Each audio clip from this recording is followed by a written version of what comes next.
was built to last. With the webs I'm weaving, I could change the past. With all I'm achieving, got my foot on the gas. Never stop competing if you break. It's been a couple days.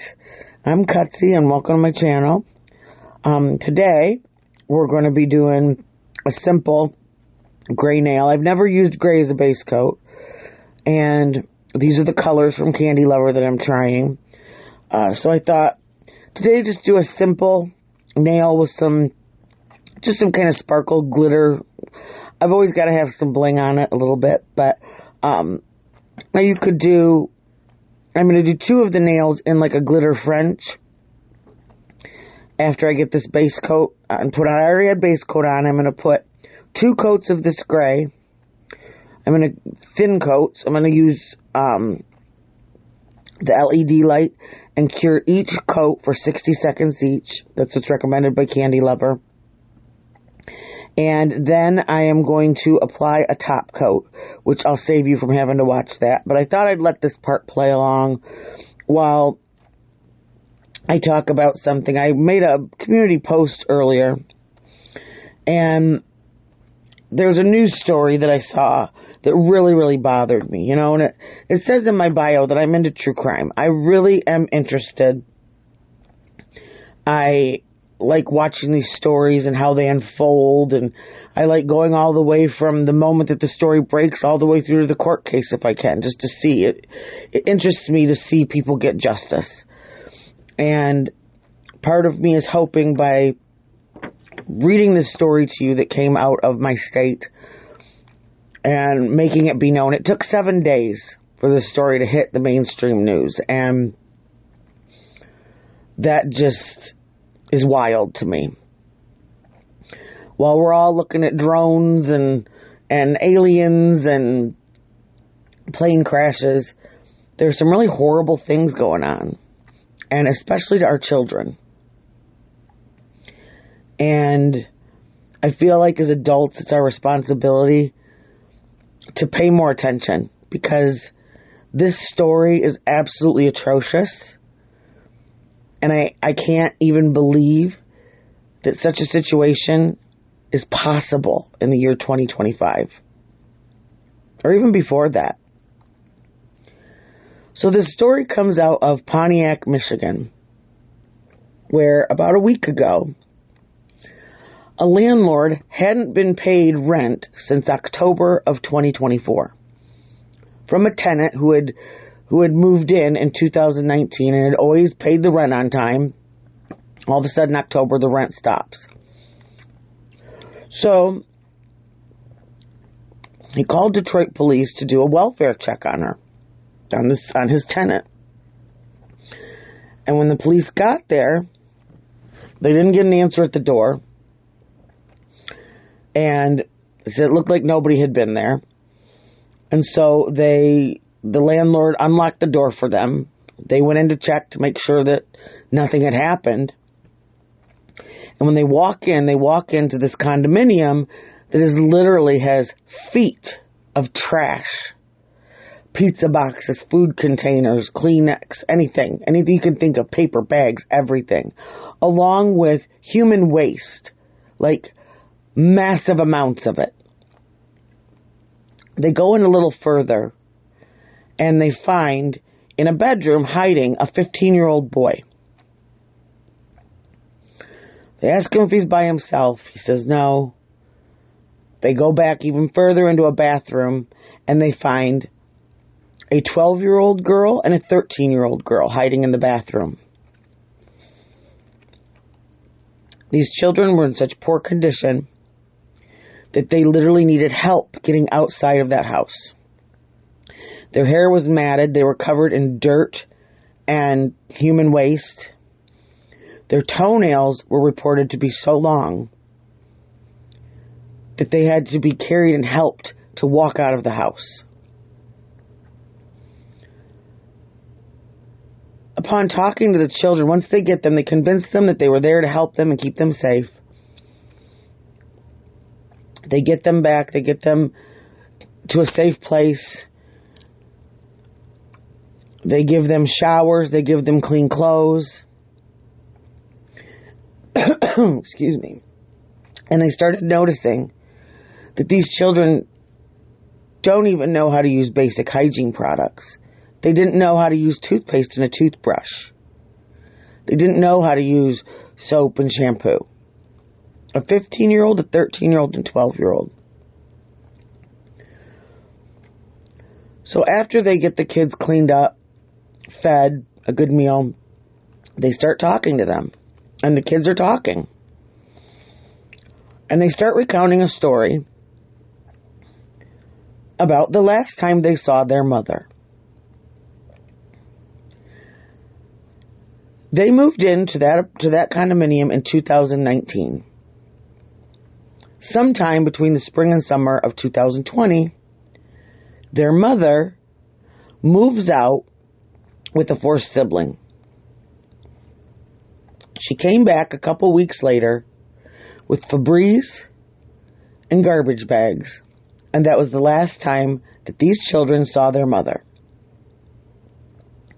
So at the time that they were left in that condo, in that home, they were 7, 8, and 10. Can you imagine? Walking away from a 7-year-old, an 8-year-old, and a 10-year-old. Your children. When they were asked how they lived, how they were able to survive, they said that their mother, all 3 children had cell phones. They were only allowed to contact their mother. And the son was the one who, when food would start to get low, he would text his mother, and she would either drop something off on the porch or have like Instacart or DoorDash bring them pizza, fast food, maybe a couple of groceries. These children had no human contact for 5 years except for each other. Meanwhile, she's living somewhere else.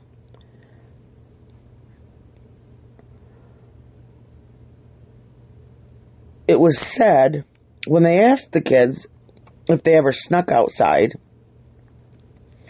the 15-year-old did admit that he had been out of the house twice. Once to check the mailbox, and the last time was about 2 years ago. Now brace yourself. When he snuck out to touch the grass. That almost took me out right there.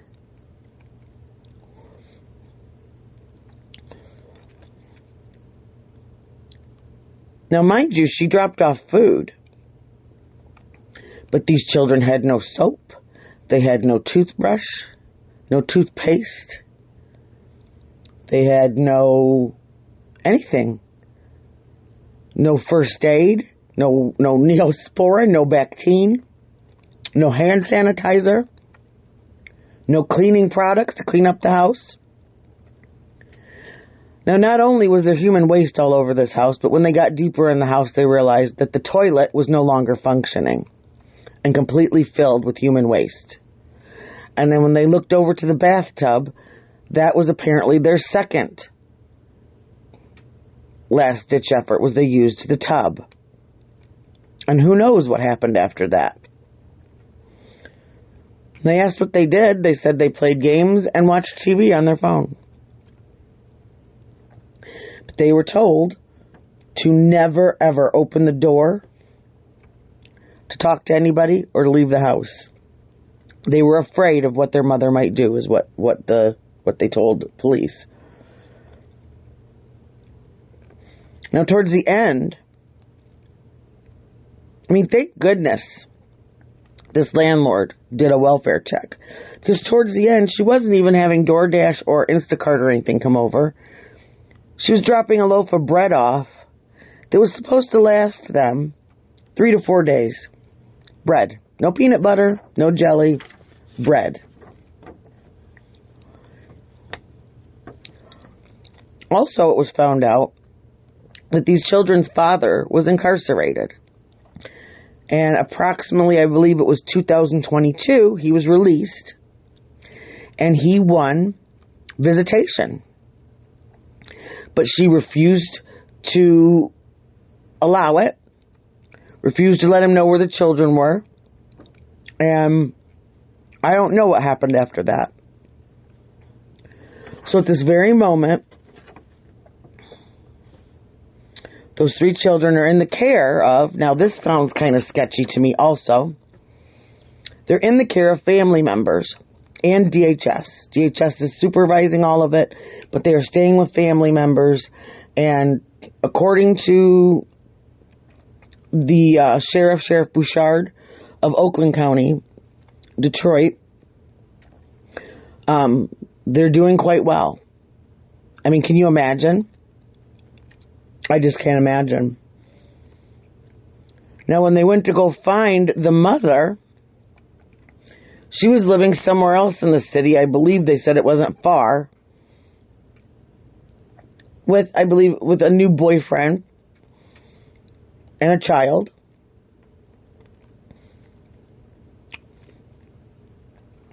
And she was arrested with no incident. And she's been talking. They've evaluated her. They said there's no indication that she has any mental issues. Which I beg to differ. I don't believe it means she's not guilty. But I beg to differ if you're going to leave 3 children by themselves for 5 years. I mean, anything could have happened. There could have been a fire. Somebody could have gotten sick. Somebody could have gotten hurt.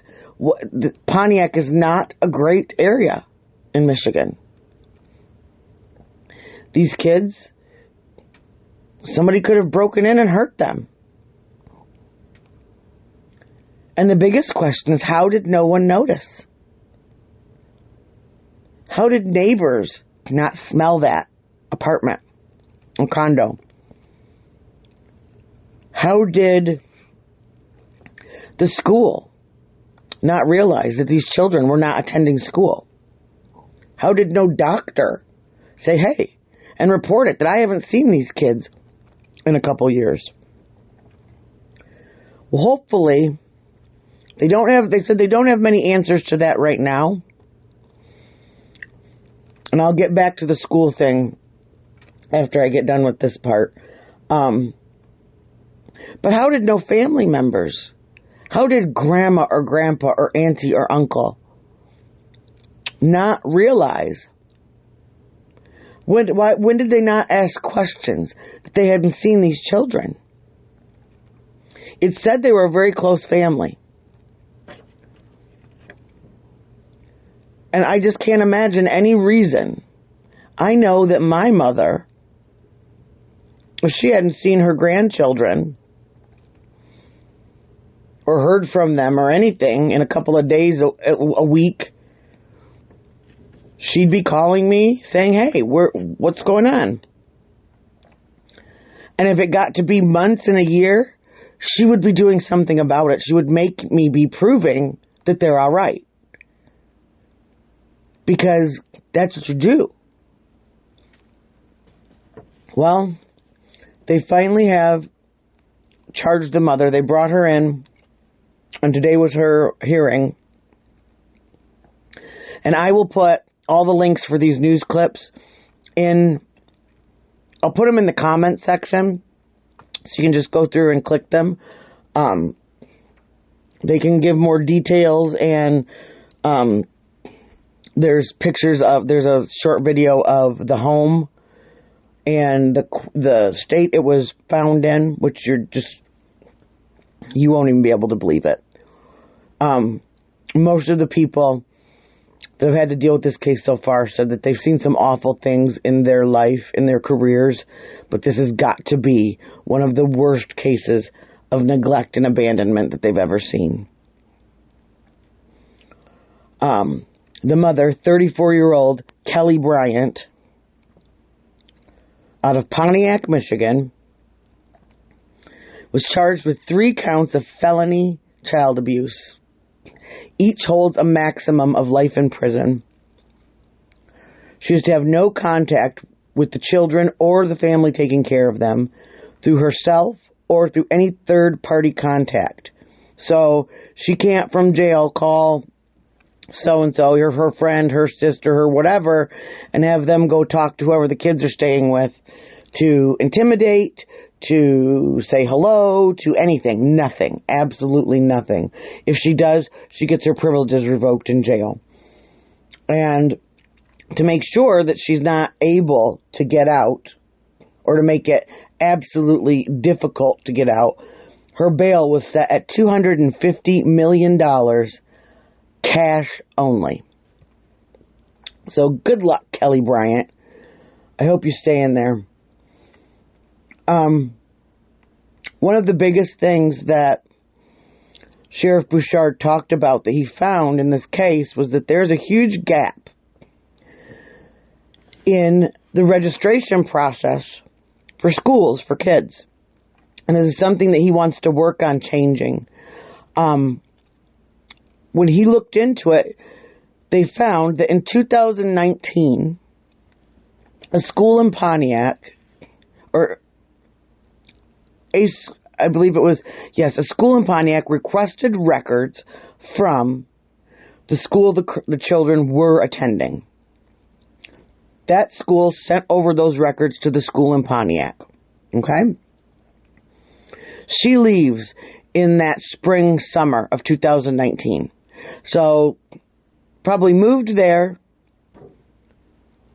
applied to register them for school, and then left them there. Well, the problem was the previous school assumed, because another school had requested transcripts, that these children were no longer registering with them, and they took them off their registration and went about their school year, assuming they were attending at this Pontiac school. Pontiac got the records, but these children never registered to go there. And they assumed that they had gone somewhere else, that they had either stayed at the old school, yada yada. Nobody checked to see if these kids had been registered to another school. Nobody.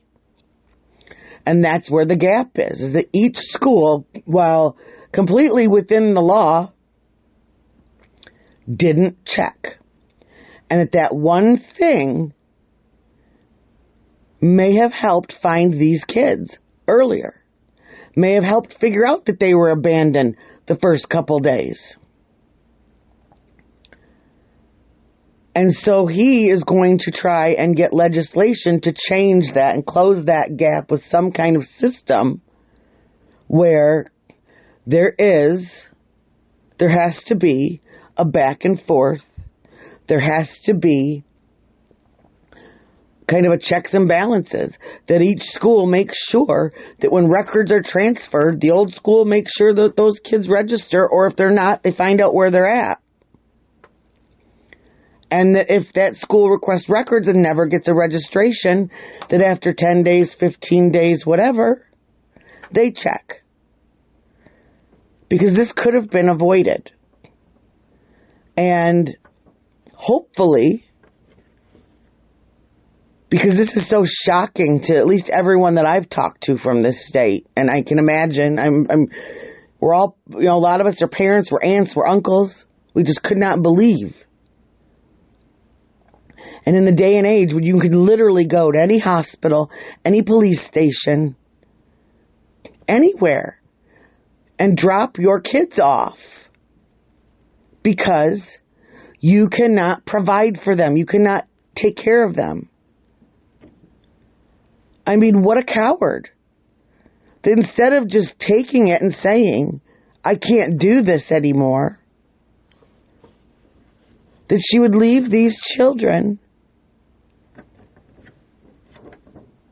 to, thank goodness they didn't, but basically leave them to wither away. I can't imagine looking at my child or any child and being able to leave them in any situation like that. And I'm sure most of you, any of you listening, feel exactly the same way. I mean, it's just absolutely disgusting to me. I can't believe. And I'll tell you, I hugged my kids so tight. I have been hugging and kissing them constantly. Because that was one of the biggest things that I thought of. Yes, these kids didn't have a clean home. They didn't have real food. I mean, that's the other thing. When they asked them where they were sleeping, and you'll see these in one of the videos that I post. The 15-year-old boy was sleeping on a mattress, a dirty, disgusting mattress. And the 2 girls were sleeping on pizza boxes. I mean, if you want to see evil and soulless, there is no excuse in the entire world that would ever make doing something like this to any child, let alone your own, forgivable. I absolutely can't believe it. I can't believe it. And yeah, that was my story for the day. I just really, I will say this, I am happy that they're out of that situation though. And I hope that I'm going to follow this. And as I get updates, I am going to update you all. And I will maybe I'll put it on a separate playlist so that it's separate. So anybody that's not interested or that is triggered by this, I totally get it. I had to take a step back for a minute after seeing this and really realizing that, we see all this stuff on the news and we think the world is bad, but wow. I never in a million years imagined that something like this could happen. That people just wouldn't notice. That it would go unnoticed that long. And I hope, if you've got prayers, if you want to send good vibes, whatever you do, just positive towards these kids. Because they might be physically okay right now, but they've got a long, long road ahead of them. Physically, mentally,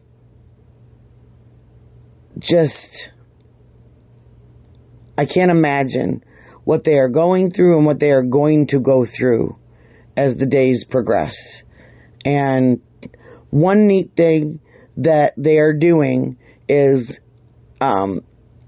the community has given tons of clothes and toiletries and all of these things. And so now the sheriff's office is asking for people to please stop. But on the Oakland County Sheriff's Office page, there is a donation link. And what the sheriff is doing is he's getting an attorney to open a trust fund for these kids. So that they will so people can donate, people who are able can donate to this trust fund so that they know it's not going to, buy anybody's hairdo or anybody's steak dinners or anything like that. This money will be controlled by the trust, and it will be used to pay for medical bills, which there will probably be a lot, physical health, mental health, clothing, anything that they need, and possibly, if they can swing it, money for further down the road for education for them. And so I will try and find that link and the link to the sheriff's page so that you can see that it's legit and everything, and I will try to put that up too, either in the description or comments. But yeah, this just really, really bothered me, and I wanted to share it. And that's it. Just some food for thought. We need to pay attention more. And if we see something, we need to say something. So, let me tie everything up by saying, so I need to work on my camera angles, obviously. I swear it looks like it's in view until I edit it or flip it or whatever I do. So, I promise you I will be working on that. I'm a work in progress. This is the first time I've ever done anything like this. So, and I know this video is kind of a bummer. So that's kind of why I did gray. Because gray always kind of reminds me of just kind of blah and sad. And so, Sorry if you like gray, but I just wanted to do something simple because I really wanted to get this story out there. But I will be doing a happier video and showing some of the things that I have gotten lately. I've got some really fun things, and in the world of true crime, there's been lots of stuff going on. And that little spot in my brain that tells me that I should not all the time has got some ideas for some nails. And I got some really cute little nail art charms and pieces. And I also got some really cool things that I'm still working on the website, but these things will be up on the website. It's not just going to be nails. It's going to be nail care, nail tools, hand, foot stuff. So I am going to do in that video, I'll show you some of that neat stuff so we can have some happy, have some giggly, some girl stuff, and I think you'll get a kick out of it. I'm not going to say, we're going to kind of play a guessing game with some of these nail art charms so you can figure out kind of what some of my ideas are, but just kind of a little giggle to some of my favorites out there. So this, again, just a nice kind of plain set. I always have to have a little bit of bling, but the ring finger and pointer finger both. We did the French tip see-through glitter. That's something that you could do with any color, and you could do it on every single nail if you're not really into all of these blings. And so I promise, I am going to try, because my own nails, I am more of a plain nail girl. And so it's kind of fun, so I can get it all out by doing all these fun things on here. But my own nails, I'm usually French or I'm a very pale pink. So I will try and do some more subtle, active length nails. And these are medium almond. So I thought, hey, I've been doing all these long diva nails. We'll do some kind of cute. But I've got some other cute ones that are a little bit shorter too, for even, they don't have to be long. So everybody, you have a great day, night, whenever you're watching this, and I will see you soon with some fun little toys that we have for our nails. So, and an uplifting video, something not quite so sad. So, all right, you guys, have a great whatever, and I will talk to you later. Cutsy out.